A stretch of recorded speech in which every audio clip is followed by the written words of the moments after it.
ભવિષ્ય પુરાણની કથાને આગળ વધારીએ. ભાગ 43. સંસારના દોષોનું વર્ણન. મહારાજ યુધિષ્ઠિરે પૂછ્યું, ભગવાન, આ જીવ કયા કર્મથી દેવતા, મનુષ્ય અને પશુ યોનિમાં ઉત્પન્ન થાય છે? બાલભાવમાં કઈ રીતે પુષ્ટ થાય છે અને કયા કર્મે યુવાન થાય છે? કયા કર્મના ફળ સ્વરૂપ અતિ ભયંકર દારૂણ ગર્ભાવસ્થનું કષ્ટ સહન કરે છે? ગર્ભમાં શું ખાય છે? કયા કર્મથી રૂપવાન, ધનવાન, પંડિત, પુત્રવાન, ત્યાગી અને કુલીન થાય છે? કયા કર્મથી રોગરહિત જીવન વ્યતીત કરે છે? કઈ રીતે સુખેથી મરે છે? શુભ અને અશુભ ફળનો ભોગ કઈ રીતે કરે છે? હે વિમળ વતે, આ બધા વિષય મને અત્યંત ગહન લાગે છે. ભગવાન શ્રી કૃષ્ણે કહ્યું કે મહારાજ, ઉત્તમ કર્મોથી દેવયોની, મિશ્ર કર્મોથી મનુષ્ય યોની અને પાપ કર્મોથી પશુ વગેરે યોનિઓમાં જન્મ થાય છે. ધર્મ અને અધર્મના નિશ્ચયમાં શ્રુતિ પ્રમાણ છે. પાપથી પાપ યોની અને પુણ્યથી પુણ્ય યોની પ્રાપ્ત થાય છે. ઋતુકાળના સમયે દોષ રહિત શુક્રવાયુથી પ્રેરિત સ્ત્રીના રક્તની સાથે મળીને એક થઈ જાય છે. શુક્રની સાથે જ કર્મો અનુસાર પ્રેરિત જીવયોનીમાં પ્રવિષ્ટ થાય છે. એક દિવસ શુક્ર અને શોણિત મળીને કલક ગર્ભની પ્રાથમિક અવસ્થા બને છે. 5 રાતમાં તે કલલ પરપોટા જેવો થઈ જાય છે. 7 રાતમાં તે પરપોટો માંસપેશી બની જાય છે. 14 દિવસમાં તે માંસપેશી માંસ અને રુધિરથી વ્યાપ્ત થઈને દ્રઢ થઈ જાય છે. 25 દિવસમાં તેમાં અંકુર નીકળે છે. 1 મહિનામાં તે અંકુરોના 5 ભાગ ગ્રીવા, શિર, ખંભા, પાછળની રીઢ તથા પેટનો ભાગ બની જાય છે. 4 મહિનામાં તે અંકુરોનો ભાગ આંગળીઓ બની જાય છે. 5 મહિનામાં મુખ, નાક અને કાન બની જાય છે. 6 મહિનામાં દાંતના પેઢા, નખ અને કાનના દ્રળ બને છે. 7મા મહિનામાં ગુદા, લિંગ અથવા યોનિ અને નાભી બને છે. સાંધા જોડાય છે અને અંગોમાં સંકોચ પણ થાય છે. 8મા મહિનામાં અંગ પ્રત્યંગ બધા પૂર્ણ થઈ જાય છે અને માથામાં કેસ પણ આવી જાય છે. માતાના ભોજનનો રસ નાભી દ્વારા બાળકના શરીરમાં પહોંચતો રહે છે. તેનાથી તેનું પોષણ થાય છે. ત્યારે ગર્ભમાં સ્થિત જીવ બધા સુખ દુઃખનો અનુભવ કરે છે અને તે વિચારે છે કે મેં અનેક યોનિઓમાં જન્મ લીધો અને વારંવાર મૃત્યુને આધીન થયો તથા હવે ફરી જન્મ થતાં જ ફરી સંસાર બંધનને પ્રાપ્ત કરીશ. આ પ્રમાણે ગર્ભમાં વિચારતો અને મોક્ષનો ઉપાય શોધતો રહીને જીવ અતિશય દુઃખી રહે છે. પર્વતની નીચે દબાઈ જવાથી જેટલું કષ્ટ જીવને થાય છે તેટલું જ કષ્ટ ઓરથી ઢંકાયેલા ગર્ભમાં થાય છે. સમુદ્રમાં ડૂબવાથી જે દુઃખ થાય છે તે જ દુઃખ ગર્ભના જળમાં પણ થાય છે. તપેલા લોઢાના થાંભલાથી બાંધી દેતા જીવને જેટલું કષ્ટ થાય છે તેવું જ ગર્ભમાં જઠરાગ્નિના તાપથી થાય છે. તપાવેલી સોયો ભોંકવાથી જે વ્યથા થાય છે તેનાથી 8 ગણી વધુ વેદના ગર્ભમાં જીવને થાય છે. જીવોને માટે ગર્ભવાસથી વધારે કોઈ દુઃખ નથી. તેનાથી પણ કોટી ગણું દુઃખ પ્રસવકાળમાં થાય છે. તે દુઃખથી મૂર્છા પણ આવી જાય છે. પ્રબળ પ્રસવવાયુની પ્રેરણાથી જીવ ગર્ભની બહાર નીકળે છે. જેમ ઘાણીમાં પીલવાથી તલ સાર રહિત થઈ જાય છે તે પ્રમાણે શરીર પણ યોનિયંત્રના પીલાવાથી નિતત્વ થઈ જાય છે. મુખરૂપી જેનું દ્વાર બે હોઠ કમાળ છે, બધી ઇન્દ્રિયો બારીઓ છે, દાંત, જીભ, કંઠ, વાત, પિત્ત, કફ, જરા, શોક, કામ, ક્રોધ, તૃષ્ણા, રાગ, દ્વેષ વગેરે જેમાં ઉપકરણ છે એવા આ દેહરૂપી અનિત્ય ઘરમાં નિત્ય આત્માનું નિવાસસ્થાન છે. શુક્ર શોણિતના સંયોગથી શરીર બને છે અને નિત્ય મૂત્ર, વિષ્ઠા વગેરેથી ભરેલું રહે છે. તેથી એ તદ્દન અપવિત્ર છે. જેમ વિષ્ઠાથી ભરેલો ઘડો બહાર ધોવાથી શુદ્ધ થતો નથી તેમ આ શરીર પણ સ્નાન વગેરેથી પવિત્ર થતું નથી. પંચગવ્ય વગેરે પવિત્ર પદાર્થ પણ આના સંસર્ગથી અપવિત્ર થઈ જાય છે. એનાથી વિશેષ બીજો કયો પદાર્થ અપવિત્ર હશે? ઉત્તમ ભોજન, પાણી વગેરે શરીરના સંસર્ગથી મળરૂપ થઈ જાય છે. પછી શરીરની અપવિત્રતાનું શું વર્ણન કરવું? દેહને બહારથી ગમે તેટલો શુદ્ધ કરો, અંદર તો કફ, મૂત્ર, વિષ્ઠા વગેરેથી ભરેલો જ રહેશે. સુગંધિત તેલ શરીર પર ઘસતા રહીએ પરંતુ કદી આ દેહની મલિનતા ઓછી થતી નથી. એ આશ્ચર્ય છે કે મનુષ્ય પોતાના દેહની દુર્ગંધ સૂંઘીને નિત્ય પોતાના મળમૂત્ર જોઈ અને નાકમાંથી મળ કાઢીને પણ આ શરીરથી વિરક્ત થતો નથી અને તેને દેહથી ઘૃણા ઉત્પન્ન થતી નથી. આ બધો મોહનો જ પ્રભાવ છે કે શરીરના દોષ અને દુર્ગંધ જોઈ સૂંઘીને પણ એનાથી દુઃખ થતું નથી. આ શરીર સ્વાભાવિક અપવિત્ર છે. આ કેળાના વૃક્ષની જેમ માત્ર ચામડી વગેરેથી ઢંકાયેલું અને નિસાર છે. જન્મ થતાં જ બહારના વાયુના સ્પર્શથી પૂર્વજન્મોનું જ્ઞાન નષ્ટ થઈ જાય છે અને ફરી સંસારના વ્યવહારમાં આસક્ત થઈને અનેક દુષ્કર્મમાં રત થઈ જાય છે અને પોતાને તથા પરમેશ્વરને ભૂલી જાય છે. આંખો હોવા છતાં જોઈ શકતો નથી, બુદ્ધિ હોવા છતાં પણ સારા ખોટાનો નિર્ણય કરી શકતો નથી. રાગ અને લોભ વગેરેને વશ થઈને તે સંસારમાં દુઃખ ભોગવતો રહે છે. સૂકા માર્ગમાં પણ તેના પગ લપસે છે. આ બધો મોહનો જ મહિમા છે. દિવ્યદર્શી મહર્ષિઓએ આ ગર્ભના વૃત્તાંતનું વિસ્તારથી વર્ણન કર્યું છે. એ સાંભળીને પણ મનુષ્યને વૈરાગ થતો નથી અને પોતાના કલ્યાણનો માર્ગ વિચારતો નથી. આ બહુ મોટું આશ્ચર્ય છે. બાળપણમાં માત્ર દુઃખ છે. બાળક પોતાની ઈચ્છા જણાવી શકતું નથી અને જે ઈચ્છે છે તે કરી શકતો નથી. તે અસમર્થ હોય છે. તેથી નિત્ય વ્યાકુળ રહે છે. દાંત આવે ત્યારે બાળક બહુ ક્લેશ ભોગવે છે અને જાત જાતના રોગ તથા બાલગ્રહ તેને પજવતા હોય છે. તે ભૂખ તરસથી પીડિત રહે છે. આજ્ઞાથી અજ્ઞાનથી વિષ્ટા વગેરેનું પણ ભક્ષણ કરવા લાગે છે. કુમાર અવસ્થામાં કાન વીંધવાનું દુઃખ થાય છે. શિક્ષણના આરંભમાં શિક્ષકગણનો પણ બહુ ડર લાગે છે. ઉપરથી માતા પિતા મારે છે. યુવાવસ્થામાં પણ સુખ નથી. અનેક પ્રકારની ઈર્ષાનો મનમાં જન્મ થાય છે. મનુષ્ય મોહમાં લીન થઈ જાય છે. રાગ વગેરેમાં આસક્ત હોવાના કારણે દુઃખ થાય છે. રાત્રે નિંદા આવતી નથી અને ધનની ચિંતાથી દિવસે પણ ચેન પડતું નથી. સ્ત્રી સંસર્ગમાં પણ કોઈ સુખ નથી. કુષ્ઠ રોગીના ઘાવમાં કીડા ભળી જવાથી જે ખંજવાળ આવે છે તેને ખંજવાળવામાં તેટલો આનંદ આવે છે તેનાથી વધારે કામી વ્યક્તિને સ્ત્રીથી સુખ મળતું નથી. આ પ્રમાણે વિચાર કરવાથી સમજાય છે કે સ્ત્રીમાં કોઈ સુખ નથી. વ્યક્તિ માન અપમાન દ્વારા, યુવાવસ્થા વૃદ્ધાવસ્થા દ્વારા અને સંયોગ વિયોગ દ્વારા પરેશાન છે તો પછી નિર્ભેળ સુખ ક્યાં છે? જો યુવાનીના કારણે સ્ત્રી પુરુષના શરીરમાં પરસ્પર પ્રિય લાગે છે તે જ વૃદ્ધાવસ્થાના કારણે ઘૃણાસ્પદ લાગે છે. વૃદ્ધ થઈ જતાં ધ્રુજારી આવી, બધા અંગો શિથિલ અને જીર્ણ થઈ જાય છે ત્યારે શરીર બધાને અપ્રિય થઈ જાય છે. જે યુવાવસ્થા પછી વૃદ્ધાવસ્થામાં પોતાની શક્તિહીનતા અને શારીરિક પરિવર્તન જોઈને પણ જો મનુષ્ય વિરક્ત ન થાય તો ભગવાનની ભક્તિ અને ધર્મ તરફ પ્રવૃત્ત ન થાય તો તેનાથી વધારે મૂર્ખ કોણ હોઈ શકે? વૃદ્ધાવસ્થામાં જ્યારે પુત્ર પૌત્ર બાંધવ દુરાચારી નોકર વગેરે અવજ્ઞા ઉપેક્ષા કરે છે ત્યારે અત્યંત દુઃખ થાય છે. ઘડપણમાં તે ધર્મ અર્થ કામ તથા મોક્ષ સંબંધી કાર્યોને સંપન્ન કરવાના અસમર્થ હોય છે. તેનામાં વાત પિત્ત કફ વગેરેની વિષમતાથી અર્થાત અસમાનતા થવાથી અનેક પ્રકારના રોગ થાય છે. તેથી આ શરીર રોગોનું ઘર છે. આ બધા દુઃખો મોટા ભાગે બધાને સમય સમય પર અનુભવાય છે. પછી તેમાં વિશેષ કહેવાની જરૂર જ ક્યાં છે? વાસ્તવમાં શરીરમાં સેંકડો મૃત્યુના સ્થાન છે જેમાં એક તો સાક્ષાત કાળિયા મૃત્યુ છે. બીજું આવવા જવાવાળી અનેક વ્યાધિઓ છે જે અડધી મૃત્યુ સમાન છે. આવવા જવાવાળી વ્યાધિઓ તો જપ તપ તેમજ ઔષધિઓ દ્વારા ટળી પણ જાય છે પરંતુ કાળ મૃત્યુનો કોઈ ઉપાય નથી. રોગ, સર્પ, શસ્ત્ર, વિષ તથા અન્ય ઘાત કરનારા વાઘ, સિંહ, ચોર વગેરે પ્રાણીઓ આ બધા મૃત્યુના દ્વાર જ છે. પરંતુ જ્યારે રોગ વગેરેના રૂપમાં સાક્ષાત મૃત્યુ આવી પહોંચે ત્યારે દેવોના વેદ ધન્વંતરી પણ કશું કરી શકતા નથી. ઔષધ, તંત્ર, મંત્ર, તપ, દાન, રસાયણ, યોગ વગેરે પણ કાળગ્રસ્ત વ્યક્તિની રક્ષા કરી શકતા નથી. બધા પ્રાણીઓ માટે મૃત્યુ સમાન ન કોઈ રોગ છે, ન ભય, ન દુઃખ છે અને ન કોઈ શંકાનું સ્થાન. અર્થાત માત્ર એક મૃત્યુથી જ બધા ભય વગેરે આશંકાઓ છે. મૃત્યુ પુત્ર, સ્ત્રી, મિત્ર, રાજ્ય, ઐશ્વર્ય, ધન વગેરે બધાથી વિયુક્ત કરાવી દે છે અને વર્ષોના વેર પણ મૃત્યુથી નિવૃત્ત થઈ જાય છે. પુરુષનું આયુષ્ય 100 વર્ષનું માનવામાં આવે છે પરંતુ કોઈ 80 વર્ષ જીવે છે તો કોઈ 70 વર્ષ. બીજા લોકો વધારેમાં વધારે 60 વર્ષ સુધી જીવે છે અને ઘણા તો એનાથી પણ વહેલા મરી જાય છે. પૂર્વના કર્મો અનુસાર મનુષ્યનું જેટલું આયુષ્ય નિશ્ચિત છે તેમાંનો અડધો સમય તો રાત્રે નિંદ્રામાં ચાલ્યો જાય છે. 20 વર્ષ બાળપણ અને વૃદ્ધાવસ્થામાં ચાલ્યા જાય છે. યુવાવસ્થામાં અનેક પ્રકારની ચિંતાઓ અને કામની વ્યથા રહે છે તેથી તે સમય પણ વૃથા ચાલ્યો જાય છે. આ પ્રમાણે માણસનું આયુ સમાપ્ત થઈ જાય છે અને મૃત્યુ આવી પહોંચે છે. મૃત્યુ સમયે જે કષ્ટ થાય છે તેની કોઈ ઉપમા નથી. હે માતા, હે પિતા, હે કાંત વગેરે પોકારતા માણસને પણ મૃત્યુ એ રીતે પકડી લે છે જેમ દેડકાને સાપ પકડી લે છે. વ્યાધિથી પીડિત વ્યક્તિ ખાટલા પર પડેલો આમ તેમ હાથ પગ પછાડે છે અને શ્વાસ લેતો રહે છે. ક્યારેક ખાટલા પરથી જમીન પર અને ક્યારેક જમીનથી ખાટલા પર જાય છે પરંતુ ક્યાંય ચેન પડતું નથી. ગળામાં ઘર ઘર અવાજ થાય છે. મોઢું સુકાઈ જાય છે. શરીર મૂત્ર વિષ્ટા વગેરેથી લિપ્ત થઈ જાય છે. તૃષાના કારણે તે જ્યારે પાણી માગે છે તે આપેલું પાણી પણ કંઠ સુધી જ રહી જાય છે. વાણી બંધ થઈ જાય છે. તે પડ્યો પડ્યો ચિંતા કરતો રહે છે કે મારા ધનને કોણ ભોગવશે, મારા પરિવારની રક્ષા કોણ કરશે? આ પ્રમાણે અનેક પ્રકારની યાતના ભોગવતો મનુષ્ય મૃત્યુ પામે છે અને આ જીવ આ દેહથી નીકળતા જ બીજા શરીરમાં પ્રવિષ્ટ થઈ જાય છે. મૃત્યુથી પણ અધિક દુઃખ વિવેકી પુરુષને યાચના અર્થાત માગવામાં થાય છે. મૃત્યુમાં તો ક્ષણિક દુઃખ થાય છે પરંતુ યાતનાથી તો નિરંતર દુઃખ જ થાય છે. જુઓ, ભગવાન વિષ્ણુ પણ બલિરાજા પાસે માગતા જ વામન થઈ ગયા. પછી બીજું જ છે કોણ જેની પ્રતિષ્ઠા માગવાથી ન ઘટે? આદિ, મધ્ય અને અંતમાં દુઃખ જ દુઃખ છે. અજ્ઞાનવશ મનુષ્ય દુઃખ ભોગવતો રહીને કદી આનંદ પ્રાપ્ત કરતો નથી. વધારે ખાય તો દુઃખ, ઓછું ખાય તો દુઃખ, કોઈ પણ સમયે સુખ નથી. ક્ષુધા બધા રોગોમાં પ્રબળ છે અને તે અનંતરૂપી ઔષધિના સેવનથી થોડી વાર માટે શાંત થઈ જાય પરંતુ અન્ન પણ પરમ સુખ આપતું નથી. પ્રાતઃ ઉઠતા જ મૂત્ર વિષ્ટા વગેરેની બાધા, બપોરે ક્ષુધા તૃષાની પીડા અને પેટ ભર્યા પછી કામની વ્યથા હોય છે. રાત્રે નિંદ્રા દુઃખ આપે છે. ધન કમાવામાં દુઃખ, કમાયેલાની ધનની રક્ષામાં દુઃખ, પછી તેને વાપરવામાં અતિશય દુઃખ થાય છે. આમ ધન પણ સુખદાયી નથી. ચોર, પાણી, અગ્નિ, રાજા અને સ્વજનોથી પણ ધનવાનોને વધારે ભય રહે છે. માંસને આકાશમાં ફેંકવાથી પક્ષી, પૃથ્વી પર ફેંકવાથી કૂતરા વગેરે પ્રાણીઓ અને જળમાં માછલીઓ વગેરે ખાઈ જાય છે. એ જ પ્રમાણે ધનવાનની સ્થિતિ પણ બધે આવી જ છે. સંપત્તિ ભેગી કરવામાં દુઃખ, સંપત્તિની પ્રાપ્તિ બાદ મોહરૂપી દુઃખ અને તેનો નાશ થઈ જાય ત્યારે તો અત્યંત દુઃખ.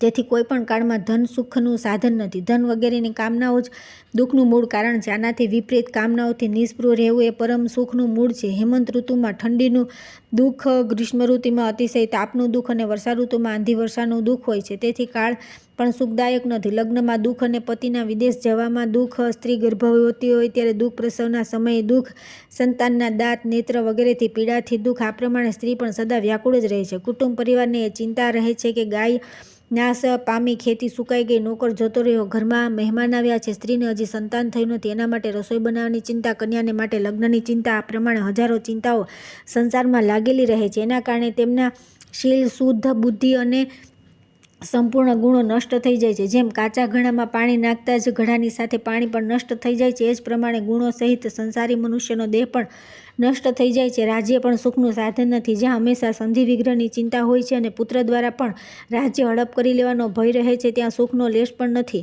પોતાની જ્ઞાતિથી પણ બધાને ભય રહે છે. જેમ એક માંસના ટુકડાના અભિલાષી કૂતરાઓને પરસ્પર ભય રહે છે, તેમ સંસારમાં કોઈ સુખ નથી. એવો કોઈ રાજા નથી જે બધાને જીતીને સુખેથી રાજ્ય કરે. દરેકને બીજાનો ભય રહે છે. આટલું કહીને શ્રી કૃષ્ણ ભગવાને ફરી કહ્યું કે હે મહારાજા, કર્મમય શરીર જન્મથી લઈને અંત સુધી દુઃખી જ છે. જે પુરુષો જીતેન્દ્રિય છે અને વ્રત, દાન તથા ઉપવાસ વગેરેમાં તત્પર રહે છે, તેઓ સદા સુખી રહે છે. ત્યાર પછી આવે છે વિવિધ પ્રકારના પાપ તથા પુણ્ય કર્મોનું ફળ. ભગવાન શ્રી કૃષ્ણે કહ્યું કે મહારાજ, અધમ કર્મ કરવાથી જીવ ઘોર નરકમાં પડે છે અને અનેક પ્રકારની યાતનાઓ ભોગવે છે. તે અધમ કર્મને જ પાપ અને અધર્મ કહે છે. ચિત્તવૃત્તિના ભેદથી અધર્મને ભેદ જાણવો જોઈએ. સ્થૂળ, સૂક્ષ્મ, અતિસૂક્ષ્મ વગેરે ભેદોના દ્વારા કરોડો પ્રકારના પાપ છે, પરંતુ અહીં હું માત્ર મોટા મોટા પાપોનું સંક્ષેપમાં વર્ણન કરું છું. પરસ્ત્રીનું ચિંતન, બીજાના અનિષ્ટનું ચિંતન અને કુકર્મમાં પ્રવેશ, આ 3 પ્રકારના માનસિક પાપ છે. અનિયંત્રિત બકવાદ, અપ્રિય, અસત્ય, પરનિંદા અને ચાડી ચુગલી, આ 5 વાણીના પાપ છે. અભક્ષ્ય, ભક્ષણ, હિંસા, મિથ્યા કામ સેવન, અસમય જીવન અને પરધનનું હરણ, આ 4 શારીરિક પાપ છે. આ 12 કર્મો કરવાથી નરકની પ્રાપ્તિ થાય છે. આ કર્મોના અનેક ભેદ છે. જે પુરુષ સંસારરૂપી સાગરથી ઉદ્ધાર કરવાવાળા મહાદેવ અથવા ભગવાન વિષ્ણુનો દ્વેષ કરે છે, તો ઘોર નરકમાં પડે છે. બ્રહ્મહત્યા, મદિરાપાન, સોનાની ચોરી અને ગુરુપત્ની ગમન, આ 4 મહાપાતક છે. આ પાતકો કરનાર, સંપર્કમાં રહેનાર મનુષ્ય 5મો મહાપાતકી ગણાય છે. આ બધા નરકમાં જાય છે. હવે હું ઉપપાતકોનું વર્ણન કરું છું. બ્રાહ્મણને કોઈ પદાર્થ આપવાની પ્રતિજ્ઞા કરીને પછી ન આપવું, બ્રાહ્મણનું ધન હરી લેવું, અતિ અભિમાની, અતિ ક્રોધી, દંભીપણું, કૃતજ્ઞતા, કૃપણતા, વિષયોમાં અતિશય આસક્તિ, સજ્જનોનો દ્વેષ, પરસ્ત્રી હરણ, કુમારી ગમન, સ્ત્રી પુત્રને વેચવા, સ્ત્રી ધનથી નિર્વાહ કરવો, સ્ત્રીની રક્ષા ન કરવી, ઋણ લઈને પાછું ન આપવું, દેવતા, અગ્નિ, સાધુ, ગાય, બ્રાહ્મણ, રાજા અને પતિવ્રતાની નિંદા કરવી વગેરે ઉપપાતક છે. આ પાપ કરનાર પુરુષોનો જે સંસર્ગ કરે છે તે પણ પાપી છે. આ પ્રમાણે પાપ કરનાર મનુષ્યને મૃત્યુ પછી યમરાજ નરકમાં લઈ જાય છે. જે ભૂલથી પાપ કરે છે તેમને ગુરુજનોની આજ્ઞા અનુસાર પ્રાયશ્ચિત કરવું જોઈએ. જે મન, વાણી અને કર્મથી પાપ કરે છે તે બીજા પાસે કરાવે છે અથવા પાપ કરી રહેલાને અનુમોદન આપે છે, તે બધા નરકમાં જાય છે. અને જે ઉત્તમ કર્મ કરે છે તે સ્વર્ગમાં સુખ ભોગવે છે. અશુભ કર્મનું અશુભ ફળ અને શુભ કર્મનું શુભ ફળ મળે છે. મહારાજ યમરાજની સભામાં સર્વના શુભ અશુભ કર્મનો વિચાર ચિત્રગુપ્ત વગેરે કરે છે. જીવને પોતાના કર્મ અનુસાર ફળ ભોગવવું પડે છે. તેથી શુભ કર્મ જ કરવું જોઈએ. કરેલા કર્મનું ફળ ભોગવ્યા વિના કોઈ પ્રકારે નષ્ટ થતું નથી. ધર્મ કરનાર સુખપૂર્વક પરલોકમાં જાય છે અને પાપી અનેક પ્રકારના દુઃખ ભોગવતા યમલોકમાં જાય છે. તેથી સદા ધર્મનું જ કાર્ય કરવું જોઈએ. જીવ 86,000 યોજન ચાલીને વૈવસ્વપુરમાં પહોંચે છે. પુણ્યાત્માઓને આટલો લાંબો માર્ગ પણ નિકટ લાગે છે અને પાપીઓ માટે બહુ લાંબો થઈ જાય છે. પાપી જે માર્ગથી જાય છે તેમાં તીક્ષ્ણ કાંટા, કાંકરા, પથ્થર, કીચડ, ખાડા અને તલવારની ધાર જેવા તીક્ષ્ણ પથ્થરો હોય છે તથા લોખંડની સોયો વિખરાયેલી રહે છે. તે માર્ગમાં ક્યાંક અગ્નિ, ક્યાંક સિંહ, ક્યાંક વાઘ અને ક્યાંક માખો, સાપ, વીંછી વગેરે દુષ્ટ જંતુઓ ફરતા હોય છે. ક્યાંક ડાકણ, શાકણ, રોગ અને મોટા ક્રૂર રાક્ષસ દુઃખ આપે છે. તે માર્ગમાં ન ક્યાંય છાયા અને ન પાણી, આ પ્રકારના ભયંકર માર્ગથી યમદૂતો પાપીઓને લોઢાનો સાંકળથી બાંધીને ઘસીટતા લઈ જાય છે. તે સમયે પોતાના બંધુ વગેરેથી રહી તે પ્રાણી પોતાના કર્મોનો વિચાર કરતા રહીને રડે છે. ભૂખતૃષાથી પીડિત હોવાથી તેમના કંઠ, હોઠ, તાળવા સુકાઈ જાય છે. ભયંકર યમદૂતો તેમને વારંવાર મારતા રહી અને પગમાં અથવા ચોટલીમાં સાંકળ બાંધીને ખેંચતા લઈ જાય છે. આ પ્રમાણે દુઃખ ભોગવતા તેઓ યમલોકમાં પહોંચે છે અને ત્યાં જઈને અનેક યાતનાઓ ભોગવે છે. પુણ્યકર્મીઓ ઉત્તમ માર્ગથી સુખપૂર્વક પહોંચીને સૌમ્ય સ્વરૂપ ધર્મરાજના દર્શન કરે છે. તેઓ કહે છે કે મહાત્માઓ, તમે લોકો ધન્ય છો, બીજાઓ પર ઉપકાર કરનારા છો, તમે દિવ્ય સુખની પ્રાપ્તિ માટે ઘણું પુણ્ય કર્યું છે, તેથી આ ઉત્તમ વિમાનમાં બેસીને સ્વર્ગમાં જાઓ. પુણ્યાત્મા જીવે યમરાજને પ્રસન્નચિત્ત પોતાના પિતા સમાન જોઈએ છે, પરંતુ પાપીઓ તેમને ભયાનક રૂપમાં જુએ છે. યમરાજની પાસે કાલાગ્નિ સમાન ક્રૂર કૃષ્ણ વર્ણના મૃત્યુદેહ વિરાજે છે અને કાળની ભયંકર શક્તિઓ તથા અનેક પ્રકારના રૂપ ધારણ કરીને બધા રોગ ત્યાં બેઠેલા દેખાય છે. કાળા રંગના અસંખ્ય યમદૂતો પોતાના હાથોમાં શક્તિ, શૂળ, અંકુશ, પાશ, ચક્ર, ખડગ, વજ્ર, દંડ વગેરે શાસ્ત્રો લઈને ત્યાં ઉપસ્થિત રહે છે. પાપી જેઓ યમરાજને આવા રૂપમાં સ્થિત જુએ છે અને યમરાજની સમીપમાં બેઠેલા ચિત્રગુપ્ત તેમને ધમકાવીને કહેતા હોય છે કે પાપીઓ, તમે આવા ખોટા કર્મ કેમ કરો છો? તમે પારકાના ધનનું અપહરણ કર્યું છે, રૂપના અભિમાનથી પરસ્ત્રીઓનો સંપર્ક કર્યો છે, બીજા પણ અનેક પ્રકારના પાતક ઉપપાતક તમે કર્યા છે. હવે તે કર્મોનું ફળ ભોગવો. હવે કોઈ તમારી રક્ષા કરી શકે એમ નથી. આ પ્રમાણે પાપીઓને કહીને ચિત્રગુપ્ત યમદૂતોને આજ્ઞા આપે છે કે આમને લઈ જઈને નરકોના અગ્નિમાં નાખી દો. 7મા પાતાળમાં ઘોર અંધકારની વચ્ચે અતિ દારૂણ 28 કરોડ નરક છે, જેમાં પાપી જીવો યાતના ભોગવે છે. યમદૂતો તેમને ત્યાં ઊંચા વૃક્ષની શિખાઓમાં ટીંગાડી દે છે અને સેંકડો મણ લોઢું તેમના પગમાં બાંધી દે છે. તેના ભારથી તેમનું શરીર તૂટવા લાગે છે અને તેઓ પોતાના અશુભ કર્મને યાદ કરી રડે છે અને વિલાપ કરે છે. તપાવેલા કાંટાઓથી યુક્ત લોહ દંડ તથા ચાબુકોથી યમદૂતો તેમને વારંવાર મારે છે અને ત્યાંના સર્પો તેમને કરડે છે. જ્યારે તેમના શરીર પર ઘાવ પડી જાય છે ત્યારે તેના પર મીઠું ચોપડે છે. ક્યારેક તેમને ઉતારીને ઉકળતા તેલમાં નાખે છે. ત્યાંથી કાઢીને વિષ્ટાના કૂવામાં તેમને ડૂબાડે છે. જેમ કીડા તેમને તોડી ખાય છે, પછી ચરબી, લોહી, પરુ વગેરેમાં કુંડોમાં તેમને ધકેલી દે છે. જ્યાં લોઢાની ચાંચવાળા કાગડા અને કૂતરા વગેરે તેમનું માંસ કોતરીને ખાય છે. ક્યારેક તેમને તીક્ષ્ણ સૂળી પર પરોવી દે છે. અભક્ષ્ય, ભક્ષણ અને મિથ્યા ભાષણ કરનારી જીભને બહુ દંડ મળે છે. જે પુરુષ માતા પિતા અને ગુરુને કઠોર વચન બોલે છે તેમના મોઢામાં ધગધગતા અંગારા ભરી દેવામાં આવે છે અને ઘાવોમાં મીઠું ભરીને તેના ઉપર ઉકળતું તેલ નાખી દેવામાં આવે છે. જે અતિથિને ભોજન આપ્યા વિના તેની સામે જ ભોજન કરે છે તેમને શેરડીની જેમ યંત્રમાં પીલવામાં આવે છે અને તેઓ અસિતાલવન નામના નરકમાં જાય છે. આ પ્રમાણે અનેક પ્રકારની યાતનાઓ ભોગવતા રહેવા છતાં પણ તેમના પ્રાણ નીકળતા નથી. જેણે પરનારી સાથે સંગ કર્યો હોય, યમદૂતો તેને તપાવેલા લોઢાની નારી સાથે આલિંગન કરાવે છે અને પરપુરુષગામિની સ્ત્રીને તપાવેલા લોહ પુરુષ સાથે ભેટાવે છે અને કહે છે કે દુષ્ટે જે પ્રમાણે તે પોતાના પતિનો પરિત્યાગ કરીને પરપુરુષનું આલિંગન કર્યું, એ જ પ્રમાણે આ લોહ પુરુષનું પણ આલિંગન કર. જે પુરુષ દેવાલય, બાગ, વાપી, કૂપ, મઠ વગેરેને નષ્ટ કરી દે છે અને ત્યાં રહીને મૈથુન વગેરે અનેક પ્રકારના પાપ કરે છે, યમદૂત તેમને અનેક પ્રકારના યંત્રોથી પીડિત કરે છે અને તેઓ જ્યાં સુધી ચંદ્ર સૂર્ય છે ત્યાં સુધી નરકના અગ્નિમાં બળતા રહે છે. જે ગુરુની નિંદા સાંભળે છે તેમના કાનોને દંડ મળે છે. આ પ્રમાણે જે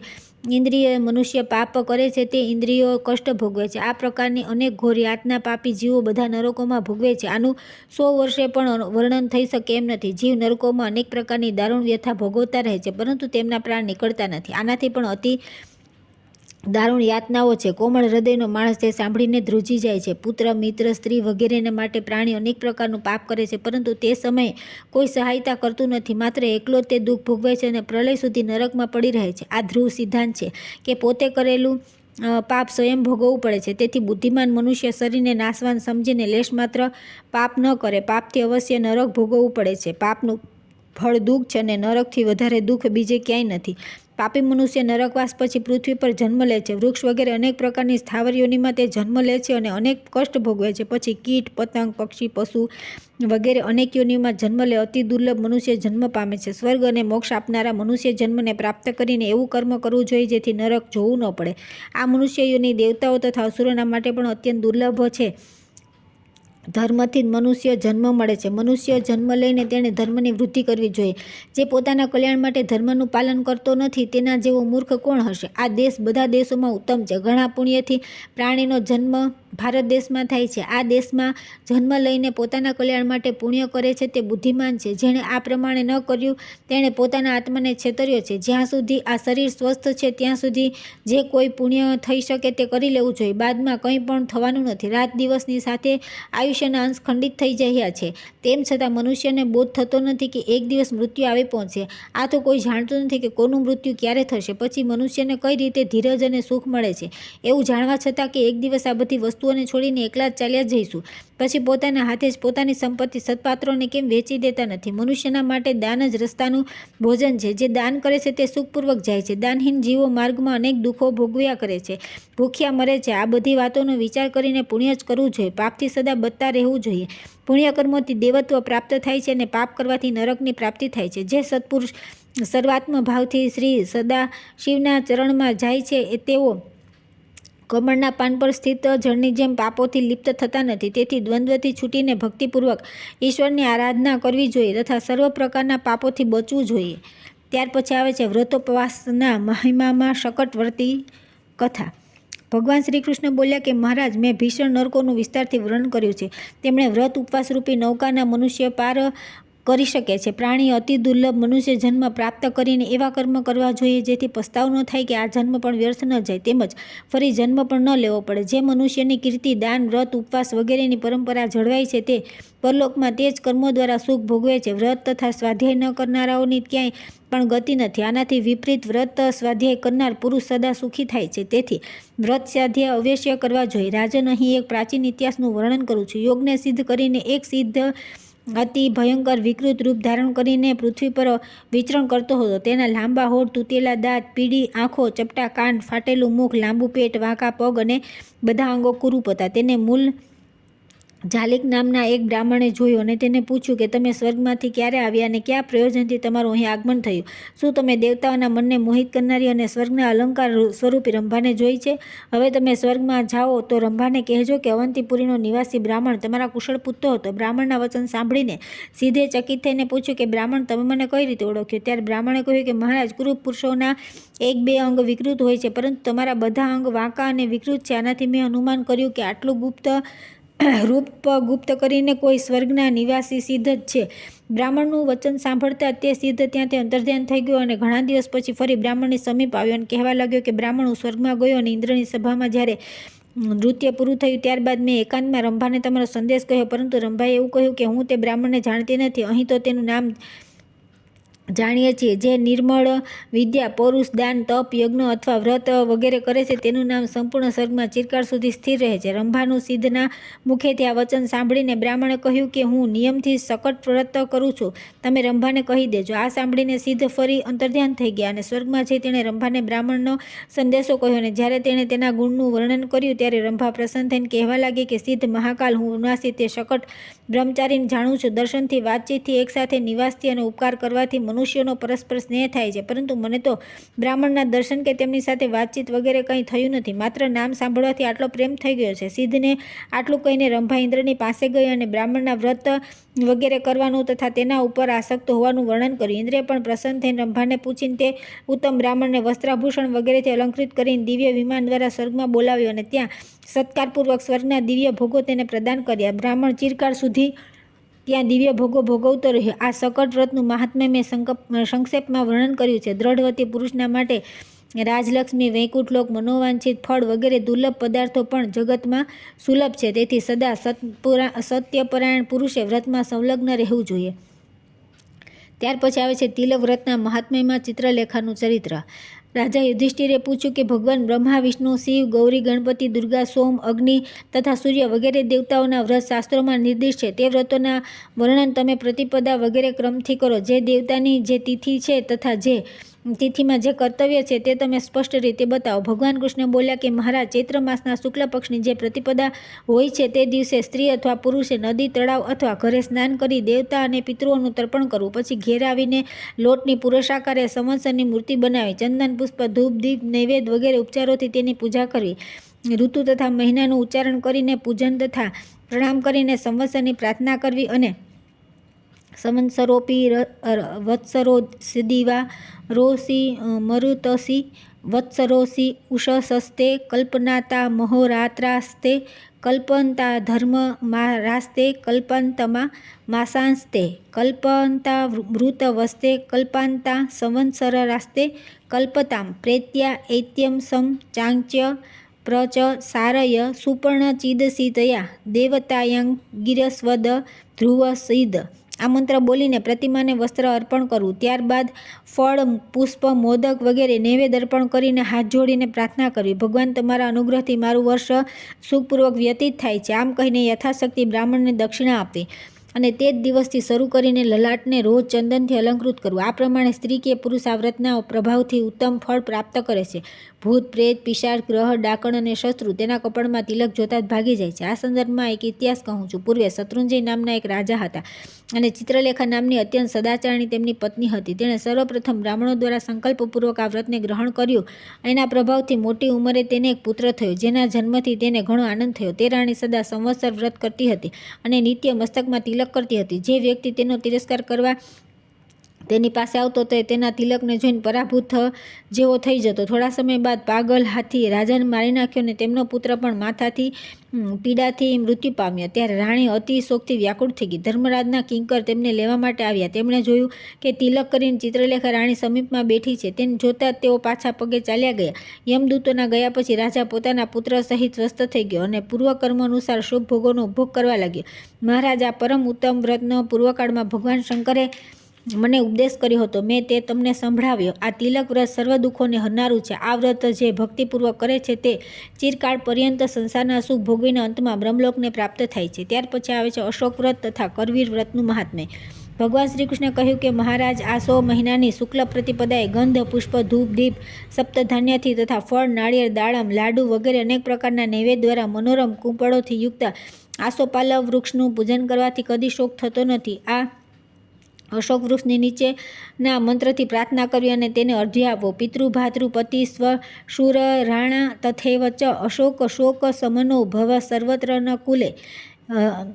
અશોક વૃક્ષ, તમે મારા કુળમાં પિતા, ભાઈ, પતિ, સાસુ તથા સસરા વગેરે સર્વના શોકનું શમન કરો. અશોક વૃક્ષને વસ્ત્ર વીંટાળીને પતાકાઓથી અલંકૃત કરવું. આ વ્રત જો કોઈ સ્ત્રી ભક્તિપૂર્વક કરે તો તે દમયંતી, સ્વાહા, વેદવતી અને સતીની જેમ પોતાના પતિને અતિ પ્રિય થઈ જાય છે. વનમાં જતા સીતાએ પણ માર્ગમાં અશોક વૃક્ષનું ભક્તિપૂર્વક ગંધ, પુષ્પ, ધૂપ, દીપ, નૈવેદ્ય, તલ, ચોખા વગેરે દ્વારા પૂજન કર્યું અને પ્રદક્ષિણા કરીને વનમાં ગયા. જે સ્ત્રી તલ, ચોખા, ઘઉં, સરસવ વગેરે દ્વારા અશોકનું પૂજન કરી મંત્રથી વંદના અને પ્રદક્ષિણા કરી બ્રાહ્મણને દક્ષિણા આપે છે, તે શોકમુક્ત થઈને ચિરકાળ સુધી પોતાના પતિ સહિત સંસારના સુખોનો ઉપભોગ કરીને અંતમાં ગૌરીલોકમાં નિવાસ કરે છે. તે અશોક વ્રત બધી પ્રકારના શોક અને રોગને હરનારું છે. મહારાજ, આ જ પ્રમાણે જેઠ મહિનાની શુક્લ પ્રતિપદાએ સૂર્યોદયના સમયે અત્યંત મનોહર દેવતાના ઉદ્યાનમાં આવેલા કરવીર વૃક્ષનું પૂજન, લાલ સૂત્ર વૃક્ષને વીંટાળીને ગંધ, પુષ્પ, ધૂપ, દીપ, નૈવેદ્ય, સપ્તધાન્ય, નાળિયેર, નારંગી અને વિવિધ ફળોથી પૂજન કરી નીચેના મંત્રથી તેની પ્રાર્થના કરવી. કરવીર વિશ્વાસ નમસ્તે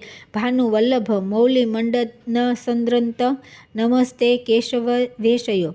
ભગવાન વિષ્ણુ અને શંકરના મુગટ પર રત્નરૂપે સુશોભિત ભગવાન સૂર્યના અત્યંત પ્રિય તથા વિષ્ણા આવાસ કરવીર, તમને વારંવાર નમસ્કાર છે. આ જ પ્રમાણે આ કૃષ્ણેન રજસા વર્તમાનો નિવશેયમૃત મર્ત્ય ચ હિરણ્યયેન સવિતા રથેના દેવો યાતિ ભુવનાની પશ્યન. આ મંત્રથી પ્રાર્થના કરીને બ્રાહ્મણને દક્ષિણા આપવી તથા વૃક્ષની પ્રદક્ષિણા કરીને ઘરે જવું. સૂર્યદેવની પ્રસન્નતા માટે આ વ્રતને અરુંધતી, સાવિત્રી, સરસ્વતી, ગાયત્રી, ગંગા, દમયંતી, અનસૂયા અને સત્યભામા વગેરે પતિવ્રતા સ્ત્રીઓએ તથા અન્ય સ્ત્રીઓએ પણ કર્યું છે. આ કરવી વ્રતને જે ભક્તિપૂર્વક કરે છે તે અનેક પ્રકારના સુખ ભોગવીને અંતમાં સૂર્યલોકમાં જાય છે. ત્યાર પછી આવે છે કોકિલા વ્રતનું વિધાન અને મહાત્મ્ય. રાજા યુધિષ્ઠિરે પૂછ્યું કે ભગવાન, જે વ્રત કરવાથી કુલીન સ્ત્રીઓ પોતાના પતિની સાથે પરસ્પર દ્રઢ પ્રેમ રહે તે તમે કહો. ભગવાન કૃષ્ણ બોલ્યા કે મહારાજ, યમુના કિનારે મથુરા નામની એક નગરી છે. ત્યાં રામચંદ્રજીએ પોતાના ભાઈ શત્રુઘ્નને રાજાના પદ પર પ્રતિષ્ઠિત કર્યા હતા. તેમની રાણીનું નામ કીર્તિમાલા હતું. તે મહાન પતિવ્રતા હતી. એક દિવસ કીર્તિમાલાએ પોતાના કુલગુરુ વશિષ્ઠ મુનિને પ્રણામ કરીને પૂછ્યું કે મુનિશ્રેષ્ઠ, તમે મને કઈ એવું વ્રત બતાવો કે જેથી મારા અખંડ સૌભાગ્યની વૃદ્ધિ થાય. વશિષ્ઠજીએ કહ્યું કે કીર્તિમાલે કલ્યાણ કામિની સ્ત્રી અષાઢ માસની પૂર્ણિમાએ સાયંકાળે એવો સંકલ્પ કરે કે આખો શ્રાવણ માસ નિત્ય સ્નાન, રાત્રિ ભોજન અને ભૂમિશયન કરીશ તથા બ્રહ્મચર્યથી રહીશ અને જીવો પર દયા કરીશ. પ્રાતઃ ઉઠીને બધી સામગ્રી લઈ નદી, તળાવ વગેરે સ્થાન પર જવું. ત્યાં દાતણ કરીને સુગંધિત દ્રવ્ય, તલ અને આમળાનું ઉપટન લગાવવું અને વિધિપૂર્વક સ્નાન કરવું. આ પ્રમાણે 8 દિવસ સ્નાન કરવું. પછી સર્વૌષધિનું ઉપટન લગાવીને 8 દિવસ સ્નાન કરવું. બાકીના દિવસોમાં વચનનું ઉપટન લગાવીને સ્નાન કરવું. ત્યારબાદ સૂર્ય ભગવાનનું ધ્યાન કરવું. ત્યાર પછી તલ વાટીને તેની કોકિલા પક્ષીની મૂર્તિ બનાવી. લાલ ચંદન, ચંપાના ફૂલ, પાન, ધૂપ, દીપ, નૈવેદ્ય, તલ, ચોખા, દુર્વા વગેરેથી તેનું પૂજન કરીને આ મંત્રથી પ્રાર્થના કરવી. તિલ સહે તિલ સંખ્ય તિલ વર્ણે તિલ પ્રિય સૌભાગ્ય દ્રવ્ય પુત્રાંશ દેહી મેં કોકિલે નમઃ.